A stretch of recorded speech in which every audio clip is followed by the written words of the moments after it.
झारखंड दौरे के दूसरे दिन सूचना प्रसारण राज्य मंत्री ने किया पश्चिमी सिंहभूम जिले के जगन्नाथपुर क्षेत्र का दौरा। छात्रों से बोले, भारत को विकसित बनाने में अहम होगी आपकी भूमिका। एक भारत श्रेष्ठ भारत के तहत उत्तराखंड के युवाओं ने किया राज्यपाल से संवाद। राज्यपाल ने कहा, भारत पूरे विश्व में विविधता में एकता का द्वितीय और उत्कृष्ट उदाहरण। पांडे गणपत राय को श्रद्धांजलि अर्पित करने उनके गांव भौरों पहुंची कृषि मंत्री शिल्पी नेहा तिर्की। विकास मेले का किया शुभारंभ। बोली, मैया सम्मान की राशि को निवेश कर बढ़ाएं। और झारखंड की बेटी और हॉकी खिलाड़ी सलीमा टेटे को उत्कृष्ट योगदान के लिए राष्ट्रपति ने प्रदान किया अर्जुन पुरस्कार। राज्यपाल, मुख्यमंत्री समेत कई नेताओं ने बताया गौरव का क्षण।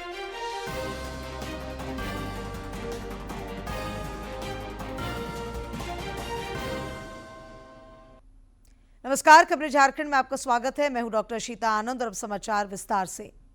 इस बार गणतंत्र दिवस के मुख्य अतिथि इंडोनेशिया के राष्ट्रपति प्रबोवो सुबियांतो होंगे। प्रधानमंत्री नरेंद्र मोदी के निमंत्रण पर वे 2 दिवसीय राजकीय यात्रा पर भारत आ रहे हैं। ये उनका राष्ट्रपति पद संभालने के बाद भारत का पहला दौरा होगा। केंद्रीय सूचना एवं प्रसारण राज्य मंत्री डॉक्टर एल मुरुगन ने आज आकांक्षी जिला भ्रमण कार्यक्रम के तहत पश्चिमी सिंहभूम जिले के जगन्नाथपुर क्षेत्र का दौरा किया। जिले के जगन्नाथपुर क्षेत्र के दौरे के क्रम में केंद्रीय सूचना एवं प्रसारण राज्य मंत्री डॉक्टर एल मुरुगन ने आईटीआई के संचालन को देखा और वहां के बच्चों से बातचीत की। श्री मुरुगन ने बच्चों को संबोधित करते हुए कहा कि वर्ष 2047 तक विकसित भारत के लक्ष्य को पूरा करने के लिए यहां के छात्र छात्राओं की भूमिका अहम हो सकती है। उन्होंने कहा कि प्रधानमंत्री नरेंद्र मोदी ने विकसित भारत का जो लक्ष्य रखा है उसे पूरा करने में सभी की भागीदारी जरूरी है। हम इस देश आगे बढ़ने के लिए हमारा प्रधानमंत्री श्री नरेंद्र मोदी जी के साथ जोड़ के इस देश में मेरा नौजवान है वो नया भारत में, इस नया भारत में हमारा का विकसित भारत बनने के लिए एक पूरा ताकत करके इसमें आगे लेके जाएंगे। अपने जगन्नाथपुर दौरे के क्रम में डॉक्टर एल मुरुगन ने करंजिया स्थित फिशरीज केज को भी देखा। उन्होंने लाभुक समितियों से मुलाकात की और उन्हें प्रोत्साहित भी किया। केंद्रीय सूचना एवं प्रसारण राज्य मंत्री आकांक्षी जिला पश्चिमी सिंहभूम के 3 दिवसीय दौरे पर हैं। इस दौरान वे अधिकारियों के साथ बैठक कर विभिन्न योजनाओं की समीक्षा भी करेंगे। चाईबासा से दिलीप बैनर्जी की रिपोर्ट। सूचना प्रसारण राज्य मंत्री ने अपने दौरे के क्रम में टाटा कॉलेज कॉलोनी स्थित पीएम श्री विद्यालय का निरीक्षण किया। इस दौरान उन्होंने छात्रों से मुलाकात कर उन्हें दी जा रही सुविधाओं की जानकारी ली। सूचना प्रसारण राज्य मंत्री ने विद्यालय के शिक्षकों से छात्रों को दी जा रही तकनीकी शिक्षा के बारे में भी पूछा और विद्यालय की प्रयोगशाला का भी निरीक्षण किया। इसके उपरांत जिला समाहरणालय स्थित जन सहायता कोषांग की गतिविधियों को देखा और चलंत पशु चिकित्सालय वाहन के बारे में अधिकारियों से जानकारी ली।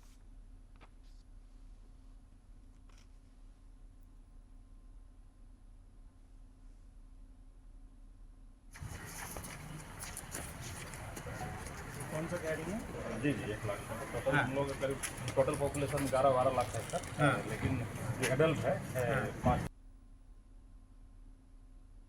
क्षेत्र भ्रमण कार्यक्रम के उपरांत सूचना प्रसारण और संसदीय कार्य राज्य मंत्री ने समाहरणालय सभागार में जिले के उपायुक्त कुलदीप चौधरी, पुलिस अधीक्षक आशुतोष शेखर, डीडीसी संदीप कुमार मीणा सहित अन्य विभाग के वरीय पदाधिकारियों के साथ समीक्षात्मक बैठक की।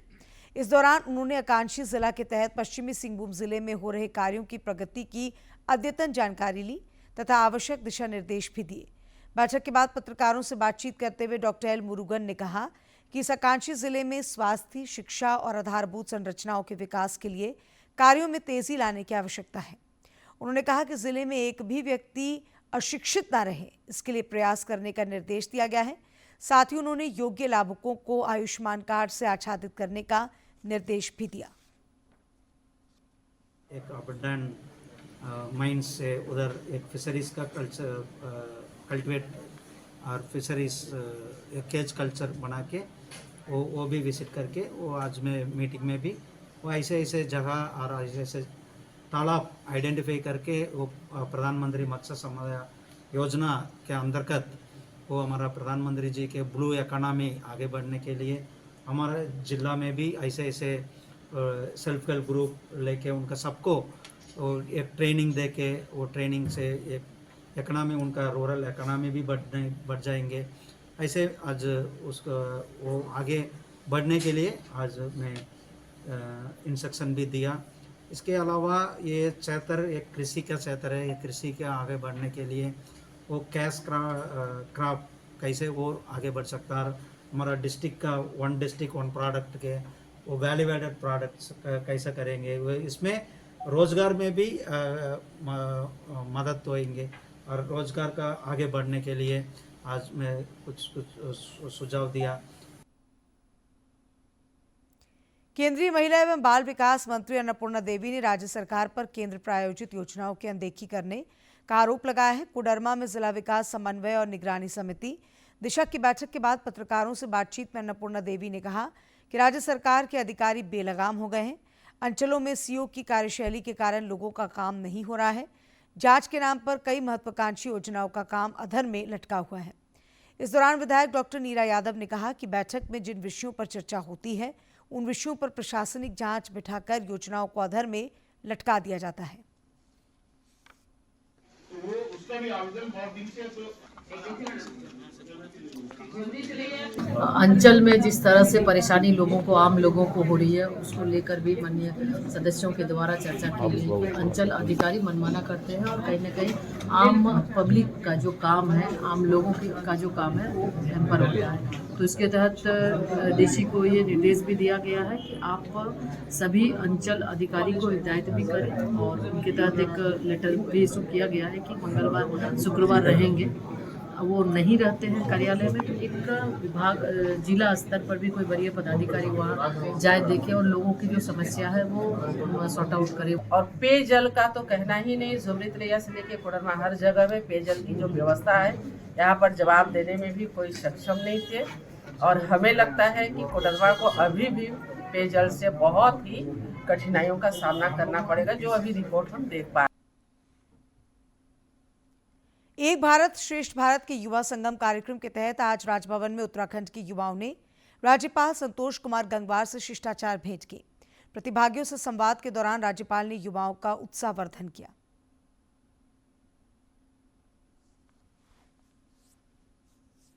एक भारत श्रेष्ठ भारत के युवा संगम कार्यक्रम के तहत 5 दिवसीय प्रवास के क्रम में उत्तराखंड के युवाओं ने राजभवन में राज्यपाल संतोष कुमार गंगवार से शिष्टाचार भेंट की।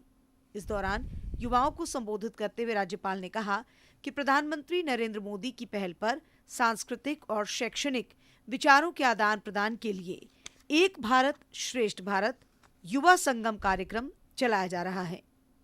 इसके तहत उत्तराखंड के युवाओं को झारखंड को बेहतर तरीके से जानने और समझने का उचित अवसर मिला है। आप सभी युवा हमारे देश का भविष्य हैं। आपकी ऊर्जा और इनोवेटिव सोच राष्ट्र निर्माण में महत्वपूर्ण योगदान दे सकती है। मुझे पूरा विश्वास है इस युवा संगम कार्यक्रम से प्राप्त अनुभव आपके जीवन में प्रेरणा का स्रोत बनेंगे और आप समाज में सकारात्मक बदलाव लाने में अग्रणी होंगे। मैं आप सभी को झारखंड में सुखद प्रवास और आपके अच्छे अनुभव आपको इसकी कामना करता हूँ। मौके पर राज्यपाल ने कहा कि उत्तराखंड को जहां देवभूमि कहा जाता है, वहीं झारखंड को प्रकृति ने सजाया और संवारा है। उन्होंने कहा कि युवा संगम कार्यक्रम आपसी संबंधों को और प्रगाढ़ करने का एक माध्यम है।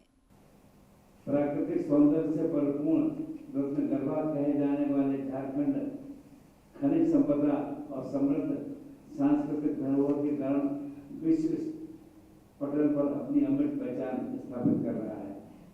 इस राज्य में भी झील, झरने, पर्वत आदि प्राकृतिक सुंदरता के साथ धार्मिक पर्यटन के क्षेत्र में भी अपार संभावनाएं हैं। यहाँ पर विश्व प्रसिद्ध बाबा बैजनाथ मंदिर समेत कई प्रमुख आस्था के केंद्र भी हैं। मुझे विश्वास है कि इस प्रकार के कार्यक्रम झारखंड और उत्तराखंड के बीच सांस्कृतिक और शैक्षिक संबंधों को प्रगाढ़ करेंगे।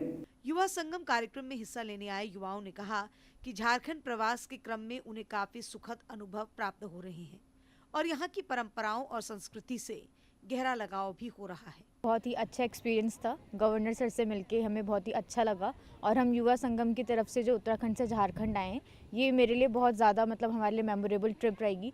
दूसरे कल्चर के बारे में जानना और वहाँ की चीज़ों को एक्सप्लोर करना एक नेक्स्ट लेवल एक्सपीरियंस है। ओवरऑल अगर एक्सपीरियंस देखें अपने पहाड़ वगैरह की साइड जो आती है रास्ते में, वो भी बहुत रिजेंबल करता है अपने उत्तराखंड से और बहुत सिमिलर टाइप वाइब्स देता है उत्तराखंड से। गौरतलब है कि एक भारत श्रेष्ठ भारत के युवा संगम कार्यक्रम के तहत IIT ISM धनबाद की मेजबानी में उत्तराखंड के युवा 5 दिवसीय दौरे पर झारखंड में है। सहयोगी विकास के साथ रांची से कर्मवीर की रिपोर्ट। झारखंड हाईकोर्ट ने सहायक शिक्षक भर्ती को लेकर दायर याचिका पर महत्वपूर्ण फैसला सुनाया है।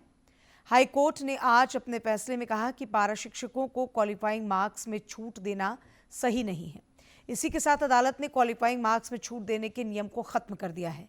हाईकोर्ट के इस फैसले से भर्ती प्रक्रिया में शामिल पारा शिक्षकों को बड़ा झटका लगा है, क्योंकि अब उन्हें क्वालिफाइंग मार्क्स में छूट नहीं मिलेगी। पूर्व मुख्यमंत्री और सरायकेला विधायक चंपाई सोरेन की तबीयत अचानक खराब हो गई। उन्हें टाटा मेन हॉस्पिटल जमशेदपुर में भर्ती कराया गया है। जानकारी के मुताबिक उन्हें ब्लड प्रेशर और लूज मोशन की शिकायत थी। फिलहाल डॉक्टरों की निगरानी में उनका इलाज चल रहा है। चंपाई सोरेन ने इसकी जानकारी देते हुए सोशल मीडिया पोस्ट में कहा कि स्वास्थ्य संबंधित जटिलताओं की वजह से आज सुबह मुझे टाटा मेन हॉस्पिटल में भर्ती किया गया है। डॉक्टरों के अनुसार चिंता की कोई बात नहीं है, अब वे काफी बेहतर महसूस कर रहे हैं।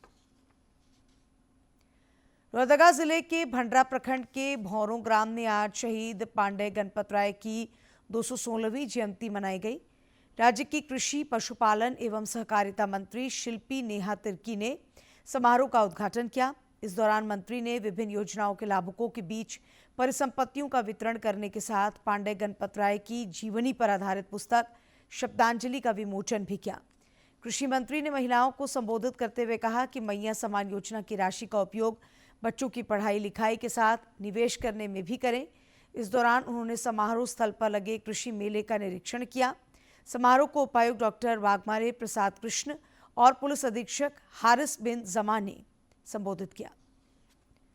डाल्टनगंज के नगर आयुक्त जावेद हुसैन ने मेदनी राय मेडिकल कॉलेज एवं अस्पताल के शिशु रोग विभाग में शिशु गहन चिकित्सा इकाई PICU का उद्घाटन किया। इस अवसर पर नगर आयुक्त ने कहा कि इससे शिशुओं के इलाज में काफी मदद मिलेगी। मेडिकल कॉलेज के सुपरिंटेंडेंट डॉक्टर धर्मेंद्र कुमार ने कहा कि PICU में नवजात शिशुओं की देखभाल के लिए सभी तरह की व्यवस्था की गई है।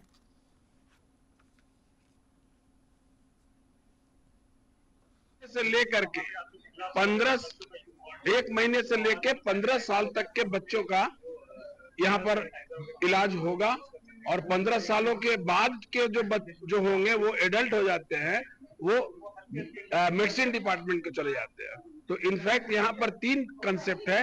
1 is NICU, another is PICU and last is मिकू।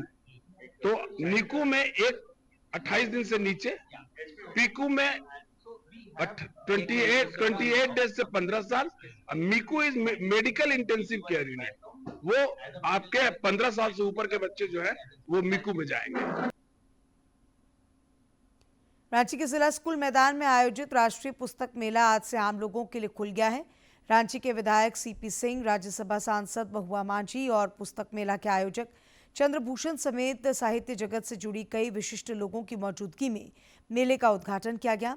ये पुस्तक मेला 26 जनवरी तक चलेगा। मेले में लगभग 100 स्टॉल लगाए गए हैं, जिसमें विभिन्न प्रकाशनों की पुस्तकें उपलब्ध हैं। मौके पर अतिथियों ने 2 पुस्तकों का विमोचन भी किया। समारोह को संबोधित करते हुए विधायक CP सिंह ने कहा कि किताबें हमारे जीवन में मार्गदर्शन का काम करती हैं। वहीं राज्यसभा सांसद महुआ माझी ने कहा कि मुख्यमंत्री हेमंत सोरेन ने बुके नहीं, बुक देने की परंपरा की शुरुआत की है, जो पुस्तक प्रेमियों के लिए अच्छी खबर है। यूं ही नहीं लिखी जाती। बड़ा ही तप करना पड़ता है। हम लोग जो तप करते हैं वहां भी बड़ा तप करना पड़ता है, तब जाकर मंजिल मिलती है।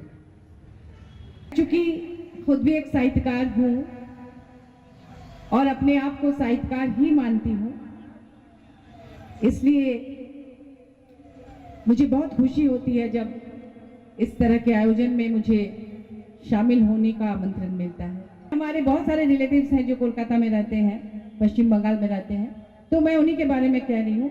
तो ये परंपरा धीरे धीरे खत्म होती जा रही है, पुस्तकें देने की परंपरा। रांची पुलिस को नक्सलियों के खिलाफ बड़ी सफलता मिली है। पुलिस ने मैकलूस्कीगंज थाना क्षेत्र से नक्सली संगठन पीएलएफआई के इनामी जोनल कमांडर और झारखंड स्टेट कमेटी के सदस्य कृष्णा यादव को अवैध हथियार और गोली के साथ गिरफ्तार किया है। गिरफ्तारी के बाद भागने के क्रम में नक्सली घायल हो गया। उसे कड़ी सुरक्षा व्यवस्था के बीच इलाज के लिए रिम्स में भर्ती कराया गया है। कृष्णा यादव के खिलाफ रांची सहित राज्य के विभिन्न थानों में 51 से अधिक मामले दर्ज हैं। रांची के वरीय पुलिस अधीक्षक चंदन कुमार सिन्हा ने नक्सली कृष्णा यादव की गिरफ्तारी की जानकारी दी।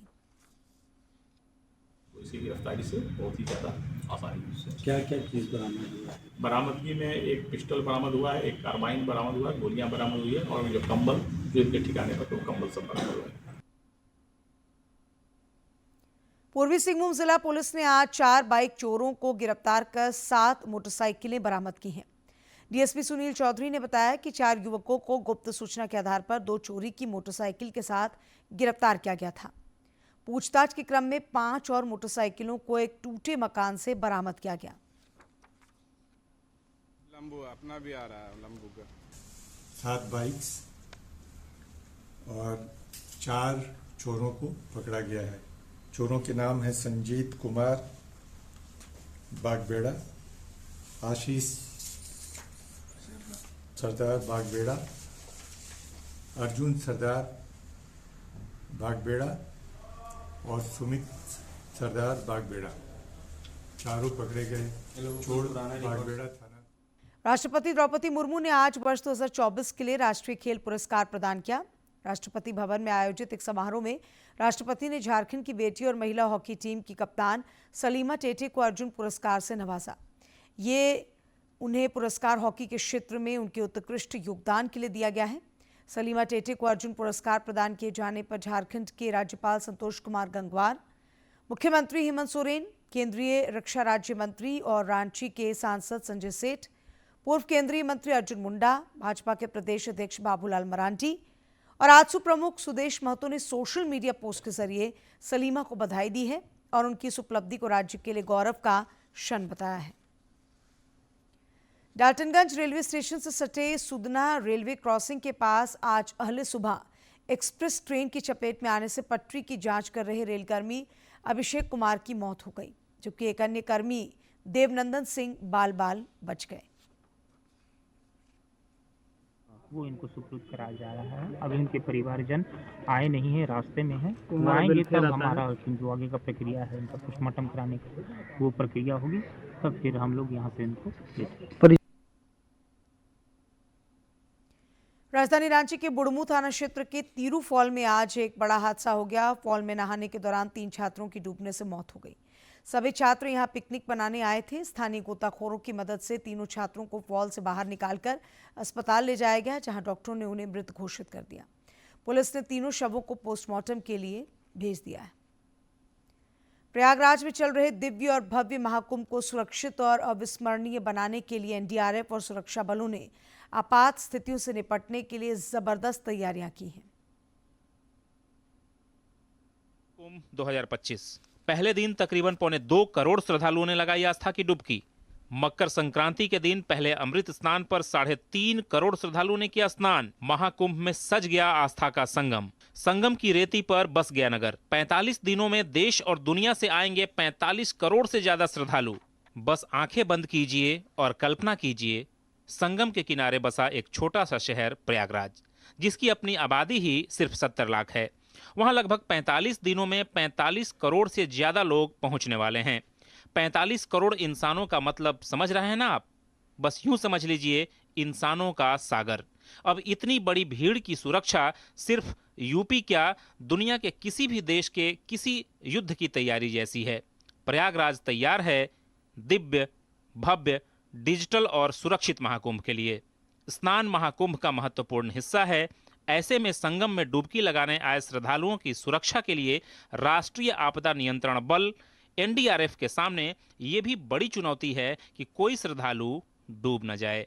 एनडीआरएफ यानी नेशनल डिजास्टर रिस्पांस फोर्स किसी भी आपदा का सामना करने में माहिर है। संगम में डुबकी लगाते वक्त, नहाते वक्त, पूजा पाठ करते वक्त कोई फिसल जाए, डूब जाए, कोई नाव पलट जाए तो एनडीआरएफ के ये जवान इतने कुशल हैं कि सेकंड में आपको डूबने से बचा लेंगे। ना सिर्फ रोशनी में बल्कि रात के अंधेरे में भी ये किसी को डूबने से बचा सकते हैं। कोई दुश्मन अगर पानी के रास्ते भी आए तो ये पूरी तरह से तैयार हैं। ये कई सारी नवीन टेक्नोलॉजी से लैस हैं कि ये जो महापर्व है इसके लिए हम लोग पूरी तरीके से तैयार हैं। हमारी 20 टीमें वहाँ डिप्लॉयड हैं और डिप्लॉयमेंट का मतलब सिर्फ यही नहीं है कि वो डिप्लॉयड हैं, उनकी हम लोगों ने एक्सटेंसिव ट्रेनिंग कराई है। हमने वहाँ पहुँच के और भी लोगों की ट्रेनिंग ऑर्गेनाइज कराई है, चाहे उसमें यूपी पुलिस हो, चाहे रेलवेज़ हो, चाहे हेल्थ डिपार्टमेंट हो, और हमें भी और डिपार्टमेंट्स की बहुत मदद मिली है। गंगा जमुना संगम पर डुबकी लगाने वाले श्रद्धालुओं की सुरक्षा की जिम्मेदारी जल पुलिस और नाविकों पर है। यही नहीं, प्रयागराज के नाविकों को भी जल आपदा बचाव का प्रशिक्षण दिया गया है। उन्हें सीपीआर देने, इम्प्रोवाइज राफ्ट बनाने, प्राथमिक चिकित्सा देने और सर्पदंश का इलाज करने की तकनीक सिखाई गई। यही नहीं, एनडीआरएफ रासायनिक, जैविक और परमाणु खतरे तक से निपटने के लिए तैयार है। नाविक हैं जो बेसिकली बोट चला रहे हैं, बोटमैन हैं, उनको हम लोगों ने करीब 1300 लोगों को ट्रेन किया है ताकि वो अगर गॉड फॉरबिड, ईश्वर ना करे, किसी की बोट से कोई आदमी नीचे स्लिप हो जाए तो तुरंत जाके उसको रिस्पॉन्ड कर सकें और उस व्यक्ति को बचा सकें। केमिकल, बायोलॉजिकल और न्यूक्लियर थ्रेट, तो हमारी 4 टीमें सीबीआरएन की भी वहाँ लगी हुई हैं, जिसमें हम लोगों को डीएई की भी हम लोगों ने मदद ली है, उनके भी साइंटिस्ट वहाँ तैनात हैं, डीआरडीओ के भी लोग वहाँ तैनात हैं और जो उससे जुड़ी हुई एजेंसीज हैं वो सारे लोग तैनात हैं।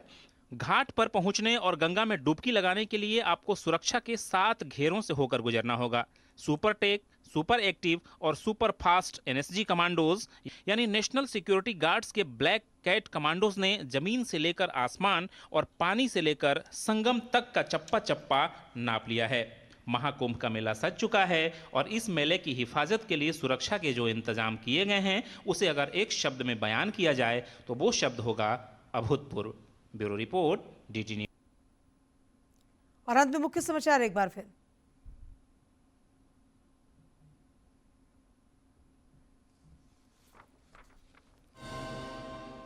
झारखंड दौरे के दूसरे दिन सूचना प्रसारण राज्य मंत्री ने किया पश्चिमी सिंहभूम जिले के जगन्नाथपुर क्षेत्र का दौरा। छात्रों से बोले, भारत को विकसित बनाने में अहम होगी आपकी भूमिका। एक भारत श्रेष्ठ भारत के तहत उत्तराखंड के युवाओं ने किया राज्यपाल से संवाद। राज्यपाल ने कहा, भारत पूरे विश्व में विविधता में एकता का अद्वितीय और उत्कृष्ट उदाहरण। पांडे गणपत राय को श्रद्धांजलि अर्पित करने उनके गांव भौरों पहुंची कृषि मंत्री शिल्पी नेहा तिर्की। विकास मेले का किया शुभारंभ, बोली मैया सम्मान की राशि को निवेश कर बढ़ाएं। और झारखंड की बेटी और हॉकी खिलाड़ी सलीमा टेटे को उत्कृष्ट योगदान के लिए राष्ट्रपति ने प्रदान किया अर्जुन पुरस्कार। राज्यपाल, मुख्यमंत्री समेत कई नेताओं ने बताया गौरव का क्षण।